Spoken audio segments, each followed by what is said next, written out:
Class 11th morphology of flowering plant का बच्चों topic समझने की कोशिश करेंगे टाइप ऑफ लीव्स और लीफ का अरेंजमेंट स्टेम पे किस तरीके से होता है। हेलो, मेरा नाम है बाबू अली और आप देख रहे हो बायो समझो।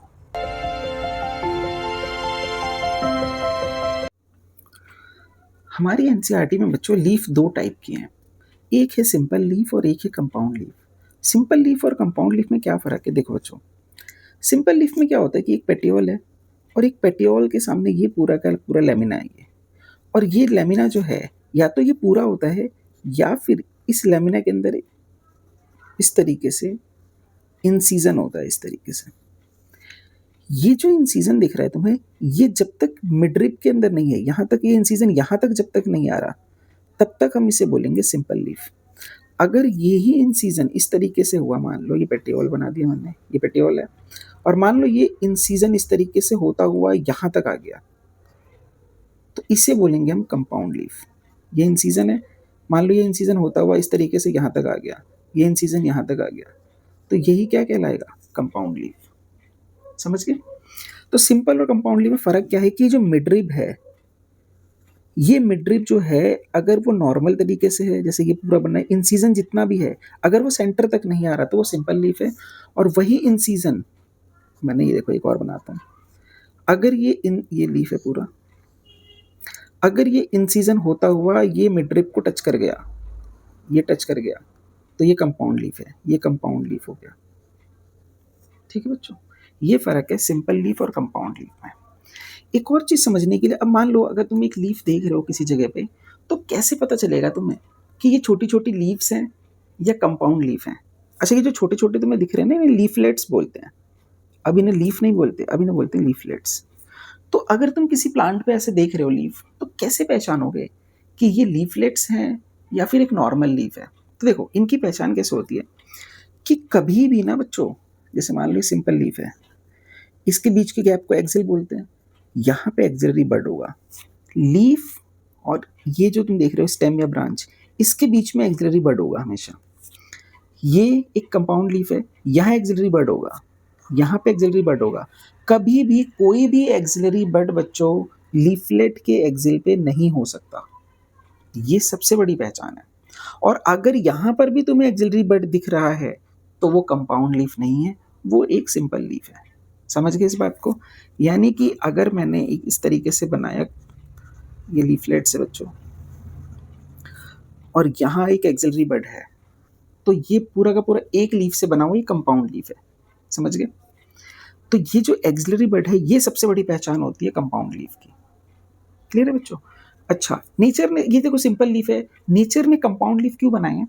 क्योंकि इससे फायदा होता है। मान लो एक एक लीफलेट को एक इंसेक्ट ने खा लिया तो बाकी सब काम करेंगे। अगर नॉर्मल कंडीशन में मान लो इसको एक इंसेक्ट ने डैमेज कर दिया तो पूरा लीफ खराब हो जाएगा। तो ये एडवांटेज है किसका? कंपाउंड लीव्स का। दूसरा ये है बच्चों कि अगर विंड होगी तो विंड में ये जो होगा, देखो इसका सरफेस एरिया बहुत ज़्यादा है, ज़्यादा सरफेस एरिया की वजह से ये क्या हो सकता है, ये फट सकता है। मगर इसके अंदर क्या है, बीच बीच में गैप है, ये कम रेजिस्ट करेगा और इसके फटने का चांस, खराब होने का चांस एयर में कम है। ये फ़ायदा होता है कंपाउंड लीव्स का। ठीक है बच्चों? अब कंपाउंड लीव्स जो है हमारे सिलेबस में बच्चों दो टाइप की दी हुई है। ठीक है, एक है पिन्नेटली कंपाउंड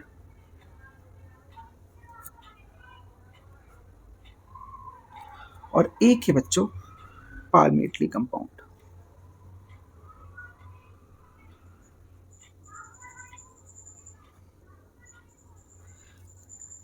देखो, पिन्नेटली कंपाउंड और पाल्मेटली कंपाउंड में क्या फ़र्क है? पिन्नेटली देखो बच्चों क्या होता है, पिन्नेटली मतलब एक बीच में मिडरिप जैसा होगा और खूब सारे लीफलेट लगे होंगे, एक पिन की तरह निकला होगा। ऐसा होता है बच्चों नीम के अंदर, करी लीव्स के अंदर, ऐसा हमने देखा है। इसका एग्जांपल एनसीईआरटी में है नीम। ठीक है, नीम का पत्ता जो है कंपाउंड लीफ है बच्चों। ठीक है, और पाल्मेटली कंपाउंड के अंदर क्या होता है कि एक, और ये बच्चों पेटियोल है, ऐसे एक पेटियोल होगा या ये एक पेटियोल है। ठीक है, और इस पेटियोल के ये अलग अलग है और यहाँ पे अलग अलग लीव्स हैं। जैसे एक पाम होता है ना, बीच में एक के हाथ है, हथेली, और ये जैसे उंगलियां निकल रही हैं, उस तरीके से लीफ लिखनी होती है। इसे हम बोलते हैं पाल्मेटली कंपाउंड लीफ। और ऐसा होता है बच्चों सिल्क कॉटन में। पेपर में इनके एग्जाम्पल बहुत बहुत बहुत ज़रूरी है, बहुत ज़रूरी है, इंपॉर्टेंट है, ये आने चाहिए बच्चों। तो ये हो गया पिनेटली कंपाउंड, पाल्मेटली कंपाउंड। एक चीज़ जो मैं बताना भूल गया बच्चों, अब इसे मैं मिड्रिप नहीं कहूँगा, अब मैं इसे कहूँगा रैकिस। ठीक है। अगला टॉपिक है बच्चों फाइलोटैक्सी। फाइलोटैक्सी का मतलब होता है, फाइलो का मतलब ही होता है लीफ, टैक्सी मतलब टैक्सोनॉमी टाइप, अरेंजमेंट मतलब एक तरीके से। तो इसमें हम करते क्या है, लीफ का अरेंजमेंट करते हैं ब्रांच पे या स्टेम पे। तीन तरीके हमें पढ़ने हैं बच्चों। एक है अल्टरनेट। अल्टरनेट का मतलब अगर ये एक स्टेम है और ये उसका नोड है, तो एक लीफ अगर इधर होगी तो दूसरी इधर होगी, तीसरी इधर होगी, इस तरीके से अरेंजमेंट होगा। ठीक है बच्चों। और एक्चुअल में इस तरीके से होता है, जैसे मान लो ये एक स्टेम या ब्रांच है, तो एक यहाँ होगी, एक यहाँ होगी, एक यहाँ होगी, एक यहाँ होगी, एक यहाँ, यहाँ, यहाँ, स्पाइरली अरेंज होती है ये होता है बेटा अल्टरनेट। और इसके एग्जांपल है हमारी एनसीईआरटी में MSc, mustard, sunflower, China rose. ठीक है। अपोजिट में कैसे होता है बच्चों, अपोजिट नाम से पता चल रहा है, नोड पे अगर ये नोड है तो अपोजिट डायरेक्शन में इस तरीके से लगे होंगे लीफ। ठीक है।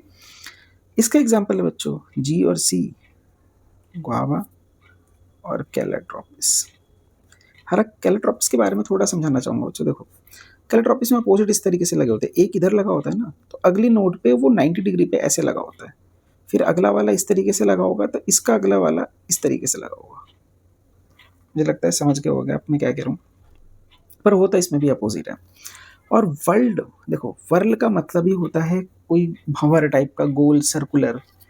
तो इसमें क्या होगा, लीफ जब नोड पे लगेंगी तो वो ऐसे सर्कुलर लगती हैं, फिर एक यहाँ पे लगेंगी इस तरीके से, फिर यहाँ लगी होंगी कुछ इस तरीके से। दो से ज़्यादा जब लीफ लग जाती हैं तो हम बोल देते हैं वर्ल्ड है। ठीक है। और इसका एग्जाम्पल है बच्चों एल्स्टोनिया। बहुत बहुत बहुत इंपॉर्टेंट एग्जाम्पल है ये। अब इन सारी चीज़ों को बच्चों एक बार एनसीईआरटी से देख लेते हैं। देखो बच्चों एनसीईआरटी क्या कहती है, लीफ जो होती है दो टाइप की होती है, सिंपल, सिंपल उसे बोलते हैं जिसमें लेमिना जो होता है वो या तो एंटायर होता है या थोड़ा बहुत इंसाइज्ड हो सकता है, मतलब थोड़ा बहुत कटा हो सकता है, मगर इन सीजन मिडरिप को टच नहीं करनी चाहिए। और अगर वो मिडरिप को टच कर देती है तो फिर वो लीफ नहीं, लीफलेट्स कहलाएंगी। और इन लीव्स को हम कंपाउंड लीव्स कहेंगे। और जो मैंने खास और बहुत इंपॉर्टेंट जो पेपर में आ सकता है बच्चों वो ये है कि bud is present in the axil और petiole in the both, simple और कंपाउंड दोनों में हो सकता है, but not in the axil of the leaflet of the compound leaf. यानी कि यहाँ तो हो सकता है एक्सिलरी बड, मगर लीफलेट के एक्सिल में नहीं हो सकता कभी भी। ये पहचान है सबसे बड़ी। कंपाउंड लीफ बच्चों दो टाइप की होती हैं, एक होती है पिन्नेटली कंपाउंड और दूसरा होता है पाल्मेटली। पिन्नेटली और पाल्मेटली, देखो मैंने बताया था ये कंपाउंड लीफ और ये बीच में दिख रहा है, इसे मिडरिप नहीं बोलेंगे, इसे बोलेंगे रैकिस। ठीक है। इसका एग्जांपल है नीम पिन्नेटली कंपाउंड का और पाल्मेटली कंपाउंड का सिल्क कॉटन। ठीक है। देखो वही चीज़ एनसीईआरटी में लिखी है बच्चों कि पिन्नेटली कंपाउंड के अंदर छोटे छोटे लीफलेट्स होते हैं और उनकी एक्सिस को हम रैकिस बोलते हैं, मिडरिप नहीं बोलते। ठीक है। पाल्मेटली कंपाउंड जो है उसका एग्जाम्पल क्या है, सिल्क कॉटन। ठीक है। Arrangement of leaves on the stem is called phyllotaxy. तो ये हो गया फाइलोटैक्सी। तीन टाइप के हो सकते हैं, अल्टरनेट हो सकता है, अल्टरनेट एग्जांपल होगा बच्चों कि एक नोड होगा और उस पर अल्टरनेट मैनर में लगे होंगे लीव्स, इसका चाइना रोज, मस्टर्ड और सनफ्लावर, MSc से याद रख सकते हैं। अपोजिट वाले टाइप में कैलेट्रोपिस और गुआवा और एल्स्टोनिया, जिसमें मैंने बताया था कि दो से ज़्यादा अगर लीफ एक ही नोड से आ जाते हैं यानी वर्ल बना लेते हैं, वर्ल मतलब एक गुच्छा बना देते हैं, उसका एग्जाम्पल है बच्चों एल्स्टोनिया। देखो ये है बच्चों अल्टरनेट, एक इधर तो एक इधर, एक इधर तो एक इधर, अल्टरनेट है ये देखो अपोजिट गुआवा के अंदर है और ये देखो गुच्छा निकल रहा है एल्स्टोनिया। ठीक है बच्चों। और बच्चों कुछ भी टॉपिक मुझसे पूछना है प्लीज़ मुझे कमेंट कर दो, लाइक डिसलाइक जो अच्छा लगता है वो करो, मगर बायो समझो।